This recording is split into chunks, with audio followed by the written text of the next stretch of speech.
আসসালামু আলাইকুম। ওয়ালাইকুম আসসালাম। কইছিলাম না শ্বশুর আব্বা চইলামু, চইলাইছি। কি ব্যাপার শ্বশুর আব্বা, আপনি এমন মাথা নিচু কইরা আছেন কেন? ওই কামলার বাচ্চা আমার মাইয়ের তুলে নিয়ে গেছে। এটা আপনি কি উনাইন? ওই কামলার এত বড় সাহস, ওরে আজকে যে সাইজটা করমু। ওই কামলার বাচ্চা বেশি বাইরে গেছে। ওরে তুমি এমন শাস্তি দিবা ও যাতে এই দুনিয়াতেই আর জাহান্নামের সাজা দেখতে পায়। আমারে আপনি দোয়া কইরা দেন শ্বশুর আব্বা, দোয়া কইরা দেন।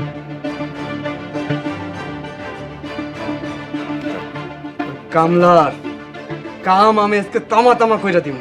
রনি চল চল।